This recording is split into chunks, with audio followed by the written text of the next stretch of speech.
Ciao a tutti,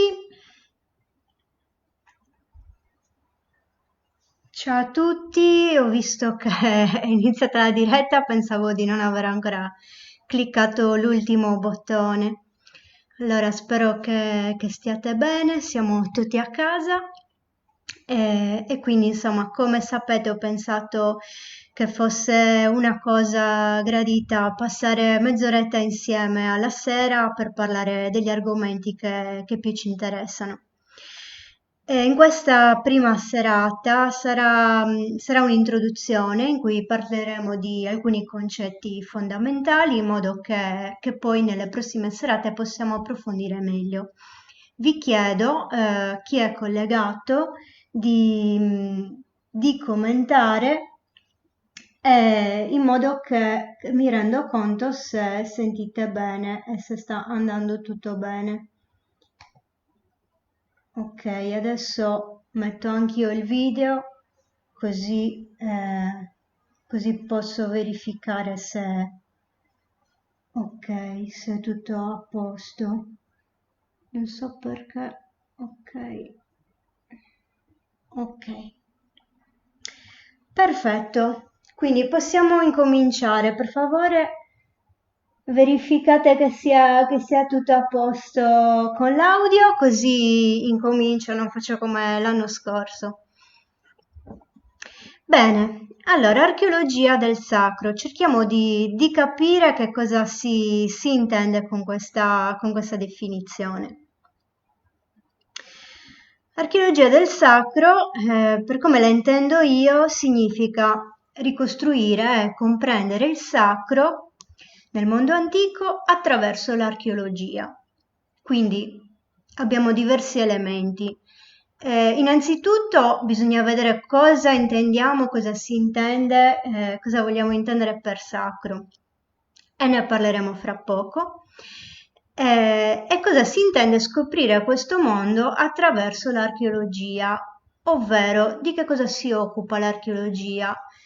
L'archeologia è una disciplina abbastanza complessa perché è composta di tante branche e di tanti elementi diversi, però se dobbiamo dare una definizione molto semplice e veloce, possiamo dire che l'archeologia ricostruisce la storia antica dal micro al macro, quindi dal singolo sito poi si giunge a ricostruire la storia di territori via via sempre più ampie, delle relazioni anche tra i vari territori, ma come lo fa?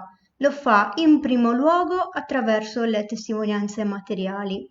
Chiaramente non solo attraverso le testimonianze materiali, ma diciamo che l'oggetto principe di indagine principe dell'archeologia sono proprio le testimonianze materiali, quindi tutto ciò che è rimasto e che è arrivato fino a noi dalle epoche passate che possono essere le più antiche, quindi a partire dal Paleolitico fino alle più recenti, infatti esiste anche l'archeologia post-medievale.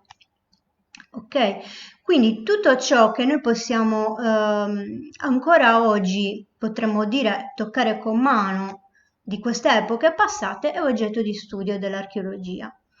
Quindi oggi cercheremo di capire come da queste testimonianze possiamo arrivare a ricostruire ciò che era il sacro, la concezione del sacro, quali erano le credenze religiose, quali erano i rituali che si svolgevano nei luoghi sacri.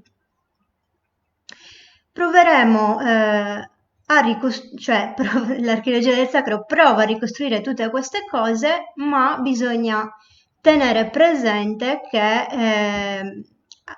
nulla è completo di quello che andiamo ad esaminare, ovvero spesso anche quando si critica l'archeologia e gli archeologi ci si dimentica che di questo mondo antico noi possediamo soltanto tanti frammenti. Per cui è molto difficile, quasi sempre, collegare tutti questi frammenti. Per questo che la ricerca archeologica richiede tanti anni su uno stesso tema, su uno stesso argomento, prima di arrivare a comporre un discorso non dico completo perché per definizione sarà sempre lacunoso, però almeno un quadro abbastanza ampio per poter cercare di capire qualcosa. Mi raccomando, se avete anche domande fatele nei commenti, spero di riuscire a vederli ogni tanto li guardo dall'altro PC. Quindi aspetta, ok, si sente bene, perfetto, ottimo. Eccoci qua, proseguiamo.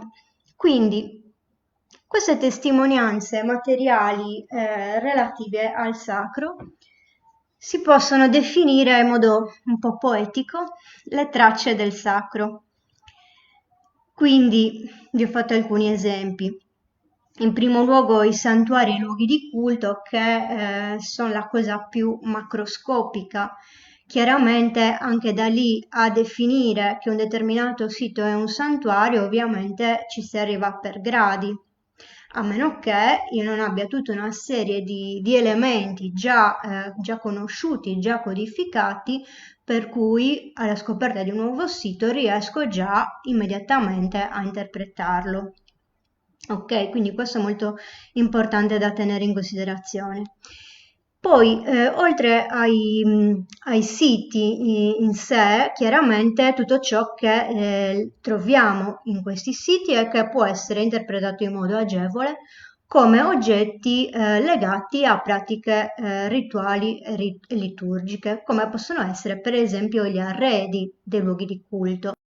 Qua nella foto abbiamo un esempio di arredo templare, ovvero la vasca altare che è stata ritrovata nel santuario nuragico di Sumonte a Sorradile. Ma chiaramente possono essere anche oggetti più piccoli, per esempio determinate forme ceramiche che sappiamo essere legate a pratiche rituali. Okay? Un altro aspetto molto importante sono gli oggetti votivi. Gli oggetti votivi chiaramente ci qualificano immediatamente un'area sacra e un luogo di culto. Cosa sono gli oggetti votivi? Sono tutte quelle cose che anticamente venivano offerte al santuario. La pratica dell'offerta nell'antichità è diffusa in modo universale.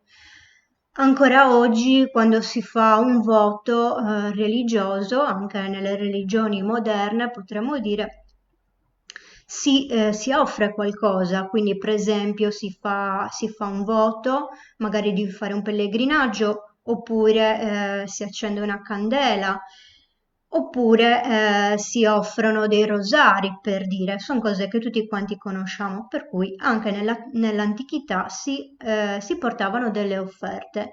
Le offerte normalmente sono ben caratterizzate nelle diverse epoche e nelle diverse tipologie di santuario, per cui quando una tradizione di studi è abbastanza consolidata, anche in questo caso noi troviamo un oggetto e sappiamo immediatamente che si tratta di un oggetto votivo. Chiaramente ci si è arrivati col tempo a questo. Testimonianze di azioni, che cosa significa testimonianze di azioni? Tutto ciò che quando studiamo un sito, ad esempio attraverso lo scavo archeologico, troviamo quello che rimane di ciò che è stato fatto in quel sito. Ok, per esempio, come stavamo dicendo poco fa, offrire degli oggetti votivi, oppure accendere un fuoco, oppure fare un sacrificio su un altare, oppure seppellire delle cose. Ecco, tutte queste che sono ancora in qualche modo scritte in ciò che ritroviamo sono testimonianze di azioni. Chiaramente non sempre è così facile comprendere qual è la sequenza corretta delle azioni, come interpretarle e così via.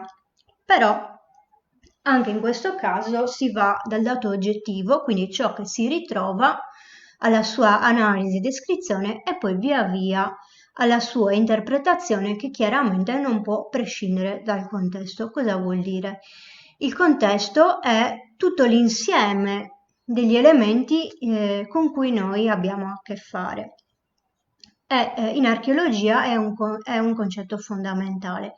Quindi un contesto archeologico è tutto l'insieme di quello che noi ritroviamo in un determinato sito e in particolare in una determinata fase o momento di quel sito.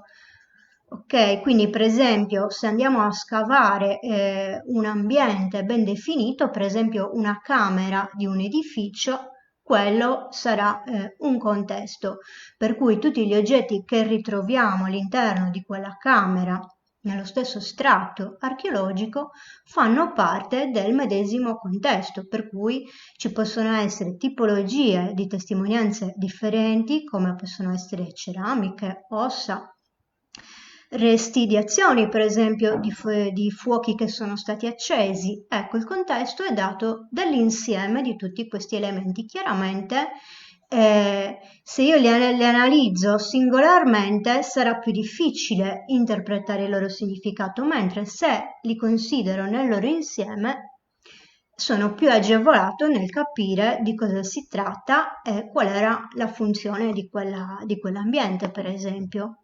Ovviamente tutto questo in teoria, perché poi in pratica ci sono sempre tanti trabocchetti e tante difficoltà di cui bisogna tenere conto, per cui non è raro che si dia una prima interpretazione che poi immediatamente dopo viene modificata o comunque con l'aumentare degli elementi in base a cui formulare un'ipotesi si cambia. Ok, è tutto chiaro fin qua? Guardo un secondo se c'è qualche commento. Mi raccomando, datemi dei feedback se avete delle cose che vi interessano per la prossima puntata nello specifico, ditemelo che magari possiamo lasciare 5 minuti alla fine di ogni sera per rispondere alle vostre domande. Andiamo avanti e facciamo una premessa che per me è fondamentale, ma che spesso si ignora totalmente e badate bene che spesso la ignorano anche gli stessi studiosi. Ovvero, la prima cosa che dobbiamo fare quando ci approcciamo a una realtà diversa dalla nostra, che sia antica o moderna, ma in questo caso una realtà antica, lontana nel tempo da noi e quindi anche nelle sue caratteristiche, è essere consapevoli di quelli che sono i nostri condizionamenti culturali e cercare il più possibile di fare un reset, una sorta di tabula rasa dei nostri condizionamenti e vedere tutto quello che abbiamo davanti con la cosiddetta mente del principiante, cioè partire da zero.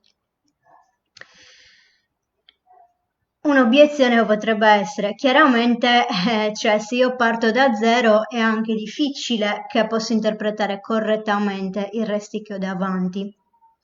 Perché è chiaro che se io, per esempio, non ho mai visto una determinate tipologie di ceramiche e le trovo, non so, per esempio, a che periodo appartengono, quindi per forza devo fare riferimento alle mie conoscenze pregresse, ok?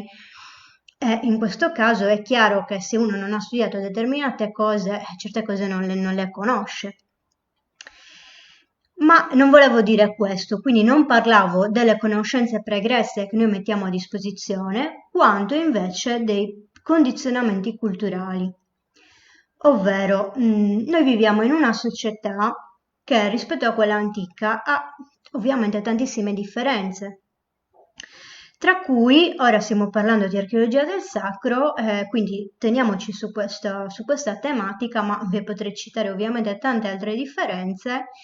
La differenza proprio nell'approcciarsi al sacro. La nostra società è molto materialista, questo vabbè, non è che lo dico io perché sono fissata con il sacro e la spiritualità, è un dato di fatto. Quindi, dato che la nostra società è molto materialista, noi ci approcciamo ad analizzare le società antiche allo stesso modo e quindi spesso non teniamo nella debita considerazione qual era il ruolo che invece il sacro rivestiva nelle società antiche. Per chiarire meglio ho trovato questa immagine che avevo già visto un sacco di tempo fa, ma cercando pregiudizi su Google mi è uscita questa immagine che, anche se si riferisce a due eserciti schierati in guerra, però diciamo che calza al caso nostro. Ovvero, non so se riuscite a leggere, non so se il video sta andando o si è bloccato, perché vedo, aspettate che controllo, tutto a posto, io non sento più, mannaggia.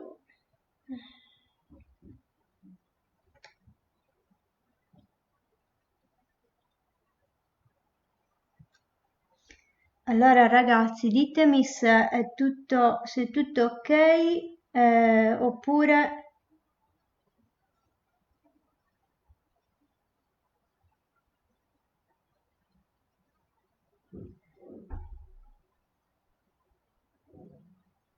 mi sentite di nuovo adesso? Ok, perché da me si è bloccato. Aspettate che lo riavvio, quindi non riesco a vedere come si vede. Ok. Allora, scusate, però vedevo nei commenti che qualcuno non stava sentendo più, quindi mi ero un attimino bloccata. Allora, se non riuscite a leggere, vi leggo le didascalie. Come vi dicevo, sono due eserciti schierati, quindi dai disegni vedete che i due schieramenti sono praticamente equivalenti. Però chiaramente da un lato la nostra patria benedetta, il nostro leader glorioso, la nostra grande religione, la nostra nobile popolazione e il nostro eroico esercito. Invece questi, i loro brutali invasori, i loro costumi selvaggi, le loro superstizioni primitive, il loro cattivissimo despota, i loro costumi barbari. Ecco, quindi per farvi un esempio di cosa intendevo con pregiudizi e con stereotipi sul mondo antico. Non so se vi è chiaro, la maggior parte degli stereotipi sul mondo antico purtroppo sono difficili da estirpare nella persona media, diciamo, ma non per colpa sua, perché ce li hanno inculcati fin da scuola. Quindi fin da quando eravamo a scuola noi ad esempio pensiamo che le religioni antiche o la spiritualità antica fosse una semplice superstizione, mentre invece le religioni moderne sono più evolute e così via, e quindi in un certo senso superiori. Diciamo che un certo tipo di mentalità positivista che si è andata a sviluppare soprattutto nella nostra cultura occidentale ci porta sempre a pensare che noi siamo il meglio e il punto di arrivo della civiltà umana e quindi tutto ciò che è venuto prima di noi è inevitabilmente più arretrato. In realtà, se cerchiamo un po' di disidentificarci da questa posizione, ci rendiamo conto che, per esempio, noi stiamo inquinando e distruggendo il pianeta, mentre nessuna delle civiltà antiche l'ha fatto, quindi siamo meglio o peggio, ma non voglio banalizzare il discorso sul meglio o peggio. Voglio semplicemente dire che non è per forza vero che se noi siamo, diciamo, nella scala cronologica opposta o abbiamo determinate acquisizioni tecnologiche e scientifiche, siamo in tutto e per tutto più avanti o meglio di chi ci ha preceduto. Non è così. L'evoluzione non va in senso lineare, ma è fatta di sentieri tortuosi, per cui delle conoscenze che prima si avevano strada facendo vengono smarrite perché si scelgono nuove strade e quindi ogni periodo ha le sue eccellenze ma anche le sue, ovviamente i suoi lati oscuri.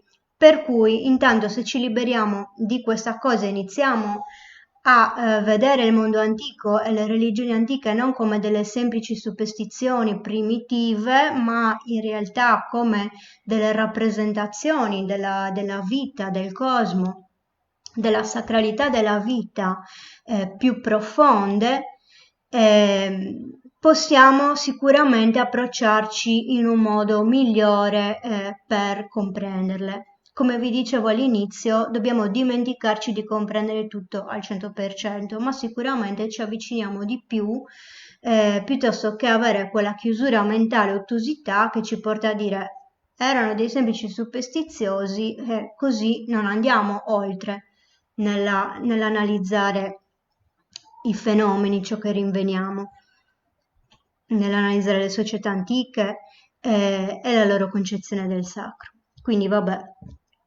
qua lo stavo già accennando prima.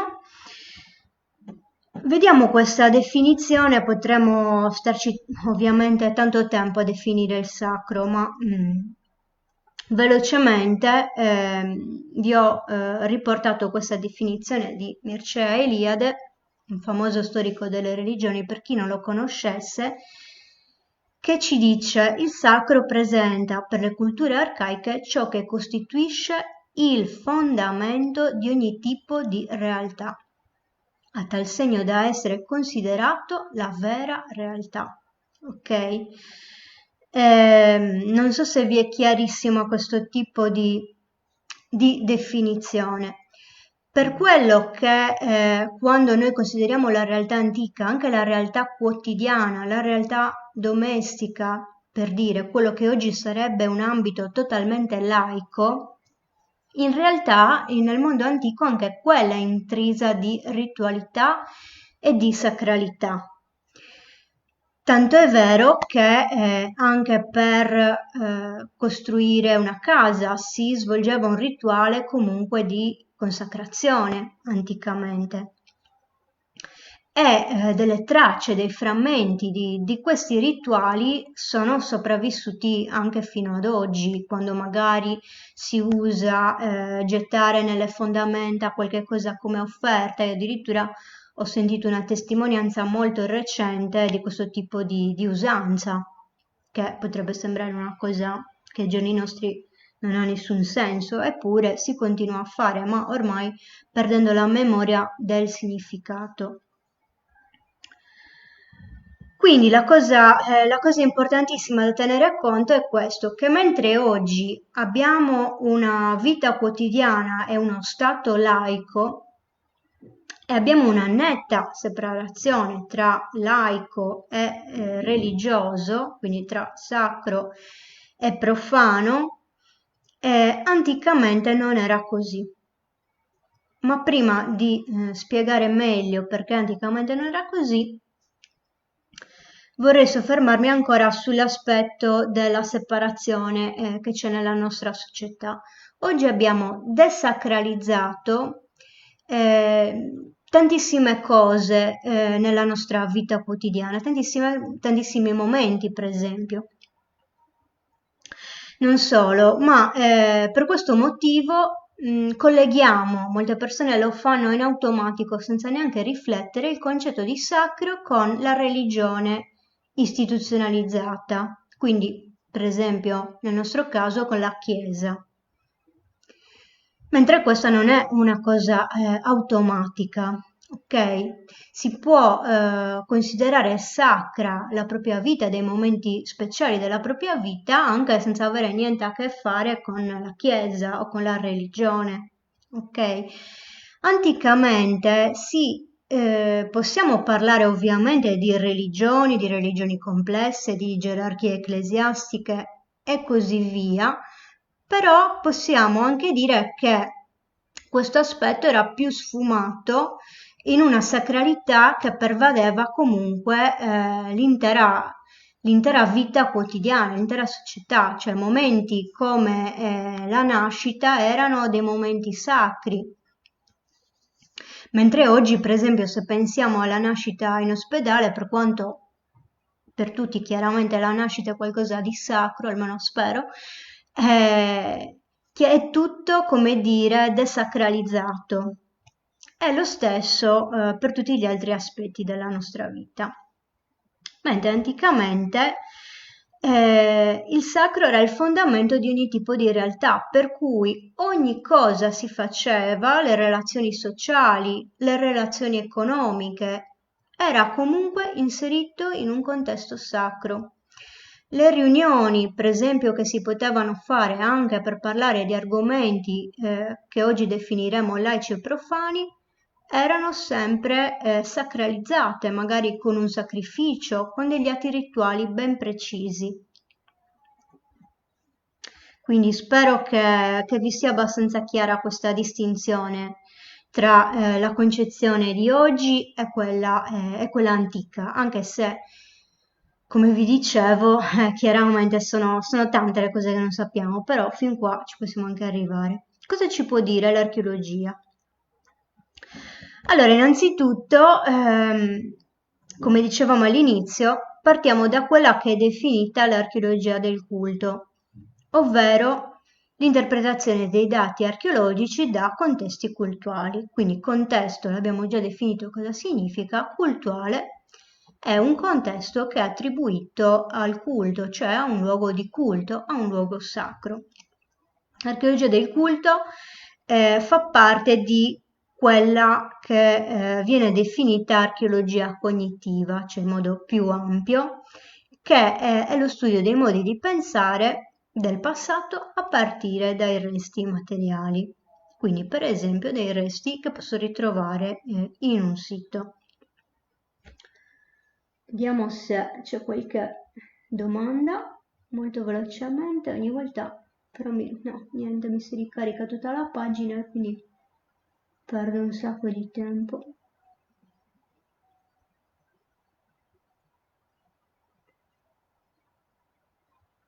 Ok. Allora, Elisa mi fa una bella domanda e voglio rispondere adesso, anche se è un po' tardi, magari stiamo tra 5 minuti. Allora, Elisa dice, per quale motivo l'uomo ha sempre avuto bisogno di credere che ci fosse una forza al di sopra? Per non sentirsi solo? Beh, chiaramente queste sono domande a cui magari non posso rispondere io, ma per quello che mi riguarda, quello che è la mia opinione, non è tanto il bisogno di credere in una forza al di sopra, ma il bisogno o la realtà, forse, lasciamo aperto il punto interrogativo, di sentirsi parte di un tutto, parte di qualcosa più grande della sua individualità, ovvero il sentirsi connesso alle altre forme di vita, sentirsi connesso al pianeta, sentirsi connesso all'universo. E quindi sostanzialmente, vabbè, possiamo anticipare qualcosa che diremo i prossimi giorni, la rappresentazione di questo sentimento, di sentirsi parte di qualcosa più grande, ha creato le rappresentazioni che noi consideriamo come manifestazioni culturali e religiose, che poi chiaramente, avendo diversi risvolti sociali e politici, economici, nessuno lo mette in dubbio, poi hanno creato tutta una serie di situazioni che sono diverse di civiltà in civiltà, ma nelle quali comunque ci sono anche delle analogie. Ok?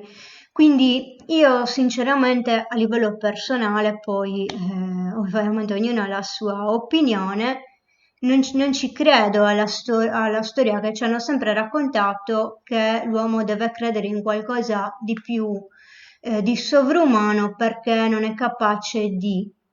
Potrebbe anche essere così, però mi piace pensare a un sentimento diverso che guidava gli uomini antichi quando, per esempio, rappresentavano la figura femminile come rappresentazione del dare la vita, ma anche del sovrintendere la vita, ma anche del ciclo vitale.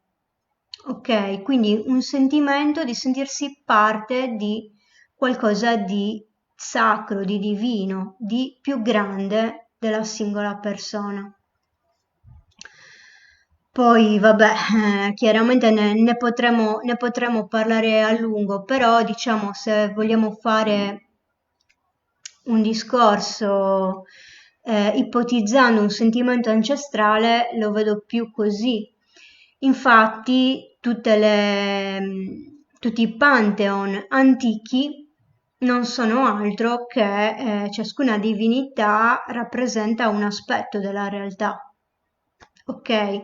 Quindi è come se loro avessero voluto descrivere e onorare la sacralità della vita nelle sue tantissime sfaccettature. E per vita intendo tutto, quindi anche quello che potremmo definire il cosmo.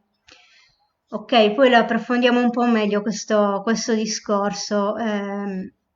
Poi chiaramente non nego che magari ci siano delle civiltà dove il considerare il Dio un'entità lontana, superiore, eccetera, è molto evidente questo aspetto e in particolare nelle religioni attuali è sicuramente più evidente.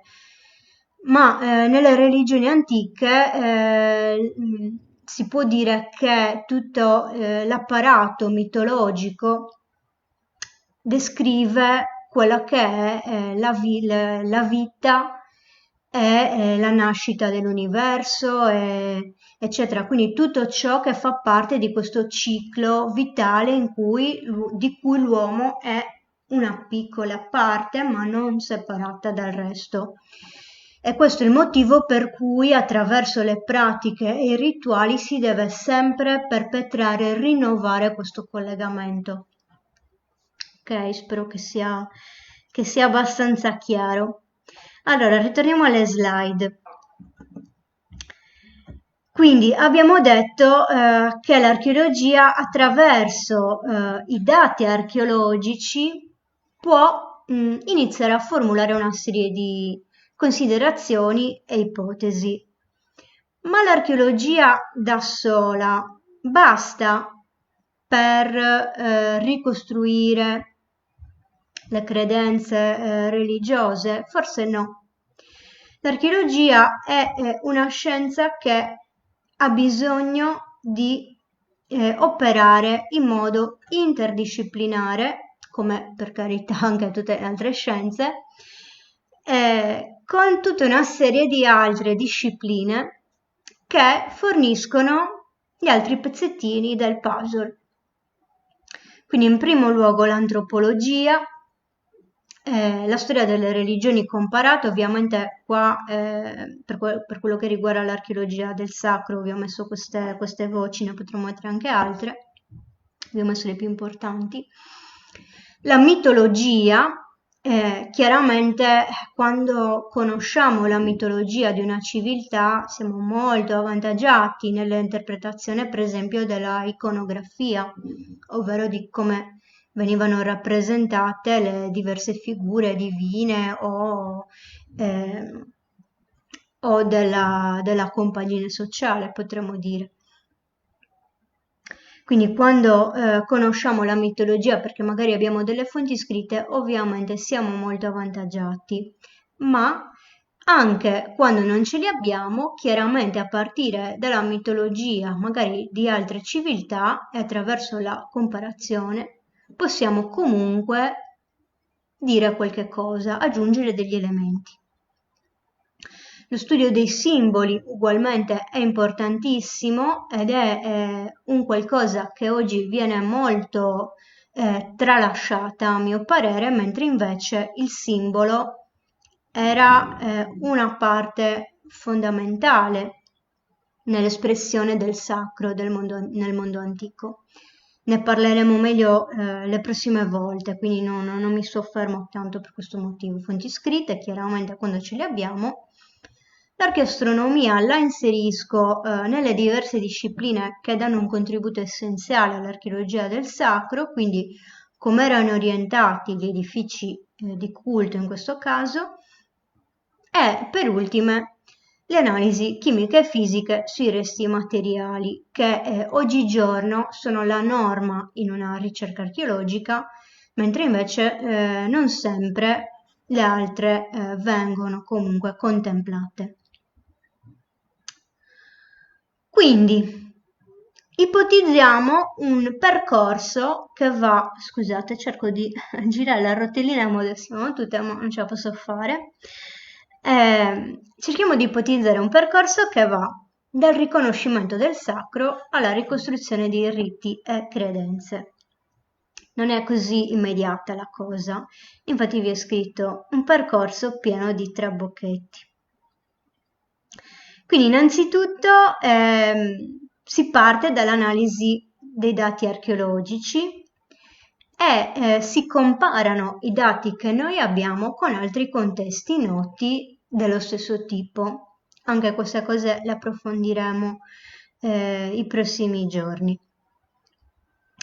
Quindi a partire da questi dati posso immediatamente riconoscere che si tratta di un luogo sacro, se sono fortunato. Ok? Questo punto 2 in realtà l'ho messo qui nel caso migliore, ok? Cioè se noi per esempio oggi scopriamo un nuovo pozzo sacro nuragico, avendo tanti pozzi sacri nuragici noti, conoscendo quali erano le tecniche costruttive, conoscendo come erano fatti nelle linee essenziali, è chiaro che se ne trovo uno nuovo lo posso riconoscere immediatamente. E quindi dal punto 1 vado subito al punto 2. Ma se trovo un luogo di culto mai visto prima, che non ha nessun confronto, chiaramente prima di arrivare al riconoscimento come luogo sacro ci deve passare più tempo. Vi faccio un esempio. Quando è stato scoperto Monte Daccodi, cioè in realtà quando è stato scavato più che è stato scoperto, perché magari anche di questo ne parleremo meglio nelle prossime puntate, Monte Daccodi è un sito unico che non ha confronti, ok? Per cui prima di scavarlo si pensava fosse un nuraghe, solo dopo lo scavo si è visto che era un qualcosa di diverso, ma che non era noto da altri esempi. Quindi soltanto con il proseguire degli scavi e trovando altri elementi che potevano essere ricondotti al culto, oltre a capire meglio come era fatto, eccetera, allora al di là si è arrivati ovviamente a riconoscerlo come luogo sacro. Per cui, ecco, questo punto del riconoscimento può essere anche più giù. Chiaramente si fa anche l'analisi del contesto e del contesto ambientale e delle risorse ambientali, perché anche questo, anche se può sembrare un argomento molto materiale e legato alla sussistenza, in realtà anche questo ha degli aspetti che sono collegati con il sacro. Ad esempio, tutti sanno che il Nilo per gli egiziani ovviamente era una divinità in quanto consentiva la loro vita. Ok?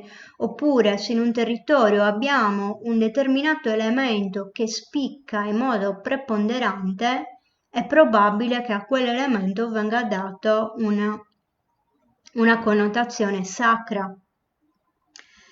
E quindi che quell'elemento magari fino ad oggi conservi delle leggende che sono adesso legate, come può essere per esempio in Sardegna posti come Perdaliana, come la Gola di Gorropu, come la sorgente di Sugologone e così via. Analisi dei simboli, ovviamente se li trovo. L'analisi degli orientamenti, questo riguarda chiaramente soltanto gli edifici, ma anche di questo poi ne parleremo meglio nei prossimi giorni, quindi per capire quale connessione a determinati eventi celesti astronomici, può avere un edificio, quindi in base a questo capire la sua connotazione a livello cosmologico, potremmo dire. L'analisi planimetrica e architettonica che spesso viene fatta in modo, diciamo, non abbastanza approfondito, ma che quando si fa in modo più approfondito rivela molte sorprese interessanti e in particolare ci aiuta a capire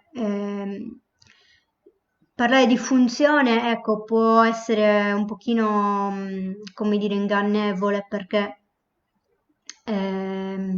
può risultare un termine un po' troppo materialista quando parliamo di luoghi sacri, funzione. Però per capirci possiamo dire che anche questo tipo di analisi proprio della planimetria ci serve a capire quali parti, per esempio del tempio, avevano specifiche funzioni. Ok, per esempio se abbiamo un tempio dove c'è un vestibolo, possiamo ipotizzare che nel vestibolo ci si fermasse chi non poteva, per esempio, entrare all'interno del tempio, che magari potevano essere solo i sacerdoti e così via. Quindi anche questo tipo di analisi, ovviamente agganciata a quella del contesto, è molto utile. E poi alla fine, ovviamente, mettendo insieme tutte queste cose, arriviamo a fare ipotesi su riti, credenze religiose, aspetti culturali e sociali che, come abbiamo detto prima, sono sempre collegati. Bene, mi sembra che questa fosse l'ultima slide. Spero di essere stata abbastanza chiara perché ho cercato di condensare in mezz'ora un argomento che normalmente facevo in quasi 2 orette, per cui vi chiedo scusa se alcuni concetti vi sono sembrati un po' troppo criptici, ma confido nel fatto che, visto che l'idea, poi spero di riuscirci, è quella per tutto questo periodo di fare una mezz'oretta al giorno, quindi spero di riuscire poi via via a chiarire meglio tutti i vari punti che abbiamo incontrato oggi. Nel frattempo vi chiedo se c'è qualcosa che non vi è chiara o che non è stata spiegata secondo voi bene o qualche altra curiosità di scriverlo nei commenti perché adesso quando chiudo la diretta ovviamente li posso leggere con più calma, per cui vi risponderò domani. Ora ho sforato di un quarto d'ora, quindi vi auguro una buona serata e chiudo la trasmissione. Quindi ci vediamo domani, se ci riesco a chiudere la trasmissione. Eccomi qua.